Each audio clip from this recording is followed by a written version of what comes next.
Have you ever been pushed so far that you felt your very home, the place where you built your life and memories, was being stolen from you? That was me just a few months ago. I'd worked my whole life to buy our house.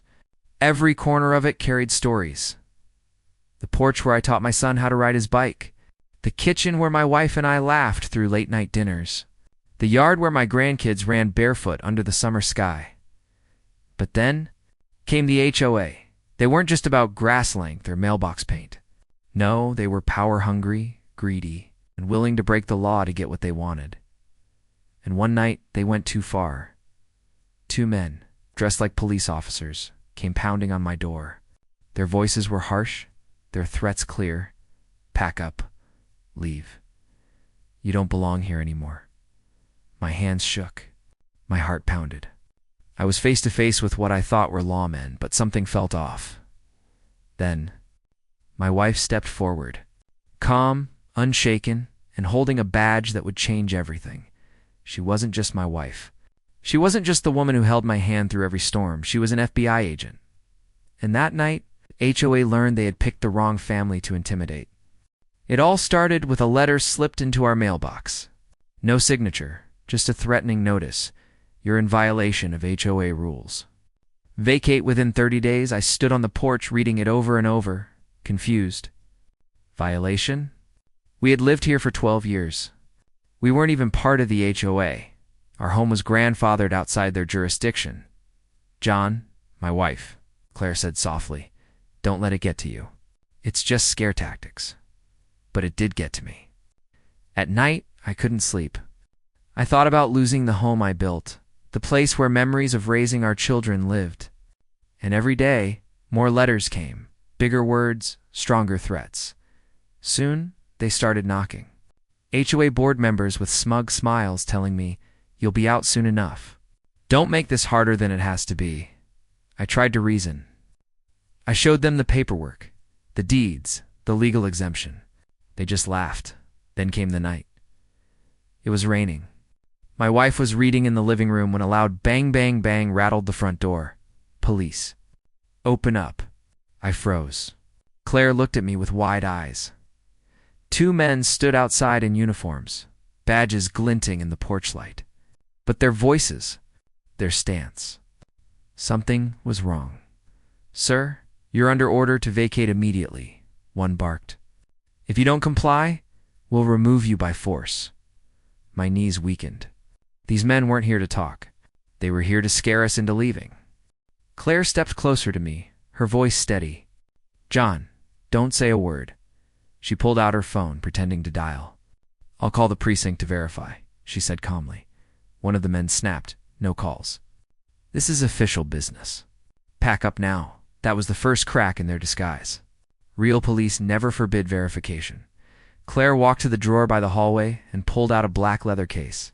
She clicked it open, flashing a badge so quickly I almost missed it. The men froze. FBI. Special Agent Claire Donovan. Now, why don't you two show me your IDs again? Their faces drained of color. What is this? One stammered. You tell me. Claire's voice turned sharp, powerful. Because impersonating an officer is a federal crime, I watched the scene unfold, my heart pounding. For years, I had known my wife as a teacher of strength, patient, loving, firm when needed. But in that moment, she stood like a wall of steel. The men glanced at each other, and bolted down the steps into the dark rain. I slumped against the wall, breathless. Claire, what just happened? She holstered the badge and sighed. It's worse than I thought. John, the HOA isn't just harassing us. They're breaking the law. That night, she made calls. Real calls. And the wheels of justice began to turn. Asterisk. The next morning, unmarked cars rolled slowly down our street. Claire's colleagues, real agents, came to investigate. Neighbors peeked from behind curtains, whispering. Rumors spread fast. The Johnsons called the FBI. The HOA president, slick man named Richard, marched to our driveway with forced confidence. This is a misunderstanding, he sneered. You're overreacting. Claire faced him head on. Misunderstanding? 2 men impersonated police officers last night under your orders. You've crossed a line. Richard laughed, though his voice cracked. You can't prove that, can't I? Claire nodded toward the agents, who were already gathering evidence, interviewing neighbors, and pulling footage from security cameras. The color drained from Richard's face. Meanwhile, I felt a strange mix of anger and sadness. Anger at their cruelty, sadness because these were supposed to be neighbors, a community. Instead, they had turned into predators. One neighbor whispered to me, "I'm sorry, John. We didn't know they'd go this far. We were scared of them too." By evening, the men who came to our door were in custody. Charges: impersonation of law enforcement, harassment, conspiracy, and the HOA. Their empire of intimidation started crumbling. Asterisk. Weeks later, Claire and I sat on the porch watching the sunset. The house felt lighter, safer, but my heart was still heavy. "Claire," I said softly, "what if you hadn't been here that night? What if I opened the door?" She reached for my hand, her eyes gentle. "John, we don't live life in what-ifs. We live it in truths. And the truth is, we stood our ground. Together." Tears stung my eyes. I just wanted peace, a home. Why did it have to come to this? "Because power makes some people forget humanity," she whispered. "But that's why we fight back. Not with anger, with law, with truth."